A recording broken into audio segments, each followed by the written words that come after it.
Okay. Now next. Well, what's the matter? He asked, his anger giving way to concern. जब उसने बच्चे को रोते हुए देखा तो वो थोड़ा सा नर्म हो गए और उन्होंने उससे पूछा कि बताओ बेटा क्या बात है, तुम किस लिए रो रहे हो? The boy would not answer look up. वो लड़का ना तो जवाब दे रहा था और ना ही ऊपर देख रहा था। His body continue to be racked with silent sobbing, और उसकी बॉडी लगातार हिलती रही साइलेंट सॉबिंग की वजह से। सॉबिंग जिसमें कोई आवाज़ नहीं थी। वो सुबक सुबक कर रो रहा था। Come on boy, you shouldn't be out here at this hour, tell me the trouble, look up. तो उन्होंने उससे फिर रिक्वेस्ट किया कि तुम्हें इस वक्त बाहर नहीं होना चाहिए, मुझे बताओ क्या परेशानी है, ऊपर देखो। The boy looked up. फिर लड़के ने ऊपर देखा। He took his hands from his face and looked up at his teacher. उसने अपने हाथ जो हैं वो चेहरे से हटाए और टीचर की तरफ देखा। Light from mister Oliver's torch fell on the boys face, if you would call it a face.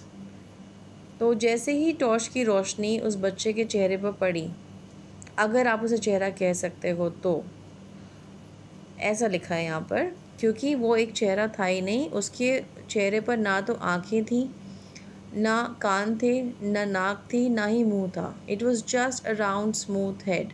बस एक राउंड स्मूथ हेड था, सिर्फ फ्लैश दिख रहा था, कोई फीचर्स नहीं थे।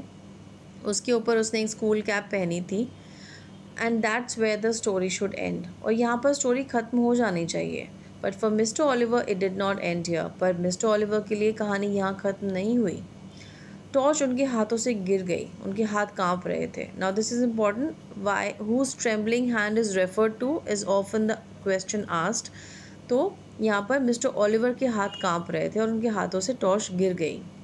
वो पलटे और he scrambled down the path running blindly through the trees and calling for help. वो अंधों की तरह दौड़ते भागते हुए ट्रीज़ के और बुशेस के बीच में से चिल्लाते हुए जा रहे थे, मदद मांगते हुए, please help, please help. Now he was still running towards the school buildings when he saw a lantern swinging in the middle of the path. जब वो भाग रहे थे स्कूल की बिल्डिंग की तरफ तो उन्होंने रास्ते में एक लैंटर्न लटकी हुई देखी in the middle of the path, हिल रही थी, वो swinging. Mister Oliver stumbled up to the watchman. तो मिस्टर ओलिवर एक वॉचमैन से टकराए। गैस्पिंग फॉर ब्रेथ, वो सांस लेने की कोशिश कर रहे थे, दौड़ते हुए हाँफने लगे थे। What is it, Sahib? asked the watchman. Has there been an accident? Why are you running? तो वॉचमैन ने पूछा, क्या हुआ साहिब, क्या कोई एक्सीडेंट हुआ है क्या, आप भाग क्यों रहे हैं? I saw something horrible, a boy weeping in the forest and he had no face. तो मिस्टर ओलिवर ने डरते हुए उसे कहा कि मैंने कुछ देखा, कुछ बहुत ही भयानक, एक बच्चा रो रहा था जंगल में और उसका कोई चेहरा ही नहीं था। नो फेस साहिब, क्या कोई चेहरा नहीं था साहिब? तो उन्होंने जवाब दिया उस ओलिवर ने, ना ही नाक, ना कान, ना आँख, ना मुंह, कुछ भी नहीं। Do you mean it was like this sahib? Asked the watchman and raised the lamp to his own face. क्या ऐसा था क्या साहिब? और वॉचमैन ने यही पूछते हुए लैम्प को अपने चेहरे की तरफ उठाया। The watchman had no eyes, no ears, no features at all, not even an eyebrow, and that's when the wind blew the lamp out. तो वॉचमैन की भी ना तो आँख थी, ना मुंह, ना कान, कोई फीचर्स नहीं थे, यहाँ तक कि एक आईब्रो तक नहीं थी।